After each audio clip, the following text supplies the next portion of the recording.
हमें महल दिखाया जाता है और वहाँ पर रेमंड स्पेंसर आता है। वो कहता है कि आपने मुझे बुलाया क्राउन प्रिंस, और उसके सामने हमारी हीरोइन का भाई बैठा हुआ था। वो कहता है हाँ बिल्कुल, और उसके सामने बहुत सारे डॉक्यूमेंट्स थे। वो सोचता है मैंने कल सुना था कि इन दोनों के दरमियान मुलाकात अच्छी नहीं रही, तो मैं सोच रहा था कि आज इसे बुरा लग रहा होगा, लेकिन फॉर्चुनेटली ऐसा लगता है ये बुरे मूड में नहीं है। तो तब उससे कहता है आज तो काइलो ग्रे की बारी है ना एग्नेस का स्कॉट नाइट बनने की। वो कहता है जी बिल्कुल ऐसा ही है। तो वो सोचता है जहां तक मैंने एग्नेस के अटेंडेंस से सुना है ऐसा लगता तो नहीं कि वो लोग क्लोज है, स्पेशली रोमांटिक रिलेशनशिप में। तो मुझे लगता है एग्नेस के साथ अभी भी इसका चांस है। वैसे भी एग्नेस बिल्कुल डैड की तरह है, जो अपने लॉयल सबऑर्डिनेट को अपने पास रखना चाहती है। जैसे डैड चाहते थे कि एग्नेस का स्कॉट नाइट सर क्लिफर्ड रहे, बिल्कुल वैसे ही है एग्नेस। लेकिन वो कुछ सोचता है। वो कहता है ठीक है, यहाँ पर कुछ है जो मैं चाहता हूँ तुम एग्नेस को डिलीवर करो, इसलिए मैंने तुम्हें यहाँ पर बुलाया है। और तब वहाँ पर 2 टिकट्स थी। वो कहता है ये रॉयल थिएटर प्ले की 2 टिकट्स हैं, और वैसे भी मैं डियाना के साथ जाने वाला था, लेकिन मुझे बहुत ज़्यादा काम है, तो इसलिए मैं चाहता हूँ तुम इसे एग्नेस को दे दो, और मैं चाहता हूँ कि तुम ये प्ले एग्नेस के साथ देखो। तो वो कहता है क्या मैं हर हाइनेस के साथ? तो वो कहता है हाँ बिल्कुल, ये एक रिक्वेस्ट है उसके भाई के तौर पर, तो क्या तुम उसे ये टिकट दे सकते हो और उसके साथ जा सकते हो? वो कहता है जी मैं समझ गया। और उसके बाद वो वहाँ बाहर निकल आया था और उन टिकट को पकड़ कर सोचता है फॉर्चुनेटली एक अपॉर्चुनिटी आ गई है, मैं इसी का इंतजार कर रहा था। वैसे भी मुझे उसके करीब होना है, तो मुझे लगता है ये अच्छा मौका है। और तब हमें हमारी हीरोइन का महल दिखाया जाता है और वो वहाँ पर काइलो के साथ बैठी हुई थी। वो कहती है आज तो सनलाइट भी बहुत ज़्यादा वार्म है और आज तो बाहर जाने के लिए परफेक्ट दिन है, तो क्या हम लोग सनी स्पॉट पर पिकनिक के लिए चलें? और वो कहती है रॉयल गार्डन तो बहुत ज़्यादा अच्छी जगह है, वहाँ जाना चाहिए। तो काइलो सोच रहा होता है मुझे हर हाइनेस की बातों पर फोकस करना चाहिए, लेकिन मेरे दिमाग से वो बात जा नहीं रही कि रेमंड स्पेंसर के साथ वो डेट पे गई थी। ये मेरे दिमाग में चिपकी हुई है बात, लेकिन पता नहीं क्या हुआ होगा, वो आदमी क्या करना चाहता है, वो तो बहुत ज़्यादा खतरनाक है। इस बार वो ऐसा क्या करेगा कि प्रिंसेस दोबारा से उसके पैर में पड़ जाएगी, लेकिन मुझे उसके बारे में नहीं सोचना चाहिए। तो तभी वो कहती है सर ग्रे। तो वो कहते हैं क्या हुआ? तो वो कहती है आपकी तबीयत तो ठीक है ना? मुझे लगता है आपकी तबीयत ठीक नहीं है, मैं कब से आपको बुला रही हूँ, आप सुन ही नहीं रहे। तो वो कहता है नहीं नहीं मैं बिल्कुल ठीक हूँ, मुझे माफ कीजिएगा, मैंने आपकी बात नहीं सुनी। और वो सोचता है मुझे एक बेवकूफ़ बनने के बजाय उनसे डायरेक्टली पूछ लेना चाहिए कि क्या वो उनके लिए कुछ फील करती है या फिर नहीं। तो तब वो कहता है योर हाइनेस। लेकिन तभी बाहर से किसी की आवाज़ आती है। वो कहती है क्या इस वक्त कौन आ गया? तो तब वहां पर उसका बटलर आया था। वो कहती है क्या हुआ, तुम्हें पता नहीं है मैं सर ग्रे के साथ बात कर रही हूँ। तो बटलर कहता है मुझे माफ कीजिएगा, लेकिन सर स्पेंसर बाहर खड़े हैं, वो आपका पूछ रहे हैं। वो कहती है कि आप फिर से? लेकिन सर स्पेंसर। वो उससे कहती है उनको बाहर भेज दो, वैसे भी मेरी किसी और के साथ अपॉइंटमेंट है। तो वो कहते हैं मैंने उनको बताया था, लेकिन उन्होंने कहा है कि क्राउन प्रिंस उन्हें भेजा है, उन्हें कुछ डिलीवर करना है, इसलिए वो यहाँ पर आना चाहते हैं। तो हमारी सोचती है मेरा ये भाई कभी भी लाइफ में हेल्पफुल नहीं होने वाला, मैं बस उस चीज को लूंगी और उसे वापस भेज दूंगी। वो कहती है ठीक है, उन्हें थोड़ी देर के लिए अंदर भेज दो। तो काइलो सोचता है क्या वो अंदर आने वाला है। तो तभी रेमंड स्पेंसर अंदर दाखिल होता है और तब वो हमारी हीरोइन को ग्रीट करते हुए कहता है मैं आपको क्राउन प्रिंस ने जो चीज़ दी है वो देने के लिए आया हूँ। तो हमारी कहती है अच्छा वो क्या चीज़ है? और वो कहती है अगर ये इतना अर्जेंट भी था फिर भी ये रूड नहीं है किसी और की मुलाकात के दरमियान यहाँ पर आना।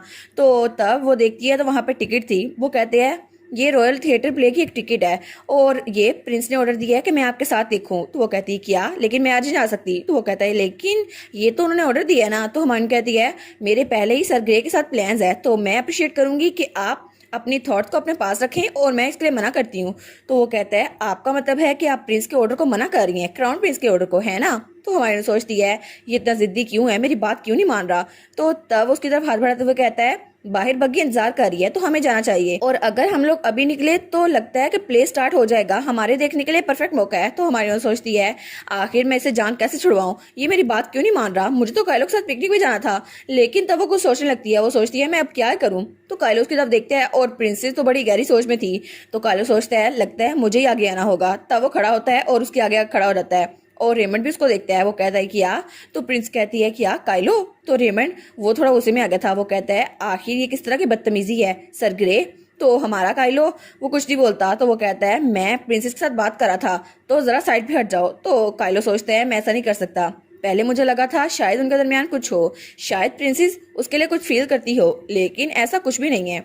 थोड़ी देर पहले जब बटलर आया था तो प्रिंसेस वो उनको गुस्सा आ गया था और उन्होंने कहा था मैं आज नहीं जा सकती, लेकिन ये रेमंड स्पेंसर ये जानबूझ के प्रिंस के पीछे पड़ा हुआ है और उनके तो मेरे साथ प्लान थे ना, इसलिए मैं नहीं चाहता कि वो अपने आप को फोर्स करें। और अगर फ्यूचर में ऐसा कुछ हुआ भी तो मुझे लगता है प्रिंसेस रेमंड स्पेंसर से जान छुड़ाना चाहती है और मैं ऐसे नहीं देख सकता, मैं पीछे खड़े होकर ये सब कुछ नहीं देख सकता।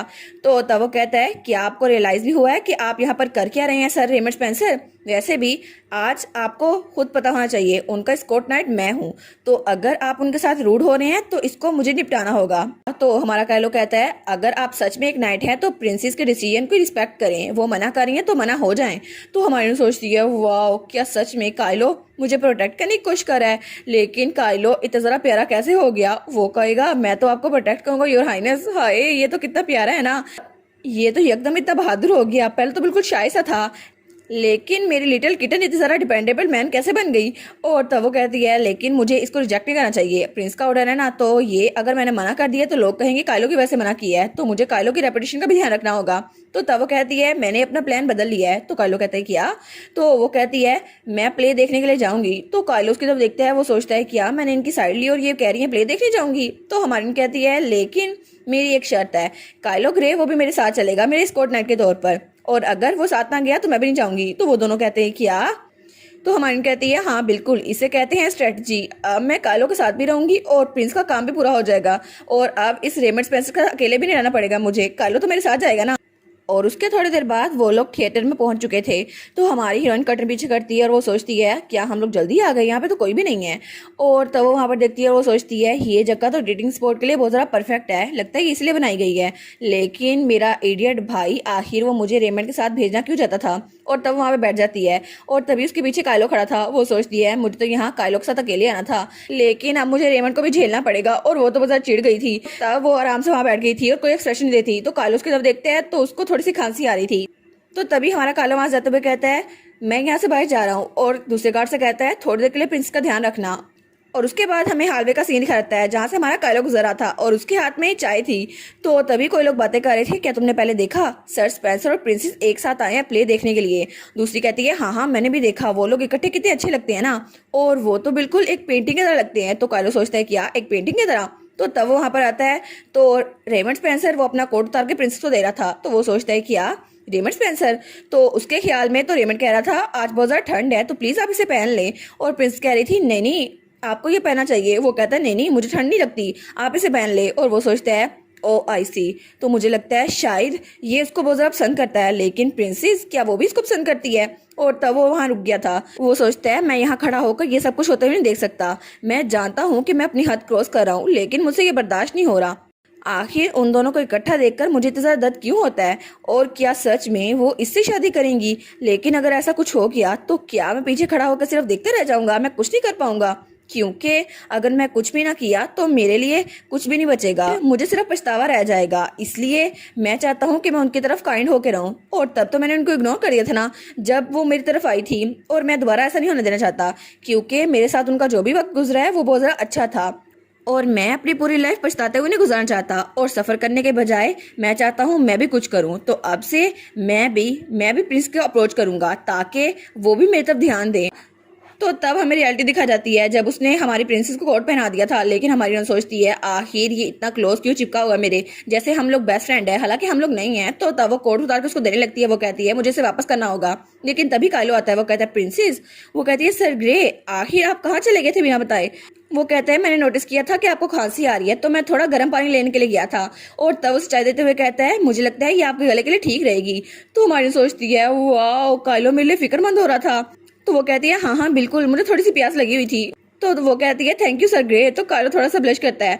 तो तब वो कहता है और प्लीज आप इसको यूज कीजिएगा जब आप ओपरा देखे ना तो ये ओपरा ग्लास इसके काम आएगा। और वो कहता है मैंने किसी अटेंडेंट से कहा था इसे प्रिपेयर करवाएं ताकि आपकी आंखें ना दुखें। तो हमारी सोचती है वाह कायलो को मेरे बारे में इतनी ज़्यादा फिक्र हो रही है, हालांकि उसने मेरे लिए ये भी किया, थैंक यू सो मच। और तब वो रेमंड का कोट उतारता है और रेमंड की तरफ फेंक देता है। तो रेमंड कहता है क्या, तो हमारा कायलो अपना कोट उतारता है और हमारी हीरोइन को पहना देता है। वो कहता है ये ज्यादा गर्म रहेगा तो आपको वो पहनने की जरूरत नहीं है, और वैसे भी अगर आपको किसी चीज की जरूरत हो तो प्लीज मुझे बताइएगा प्रिंसेस, क्योंकि आज के दिन के लिए मैं आपका स्कॉट नाइट हूँ। तो रेमंड बड़े गुस्से से उसको देख रहा था। वो सोचता है आखिर ये करना क्या चाहता है।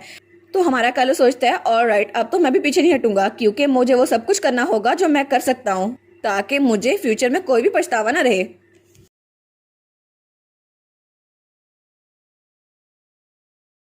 और इसी के साथ ये वाला पार्ट यहीं पर ख़त्म। तो आप लोग बताइएगा आप लोग को ये पार्ट कैसा लगा, और वीडियो को लाइक और चैनल को सब्सक्राइब लाजमी कीजिएगा। बाकी वीडियोस का लिंक भी स्क्रीन पर नज़र आ रहा होगा तो काइंडली उनको भी चेकआउट कर ले। और thank you so much for watching my videos. Stay safe. Bye bye.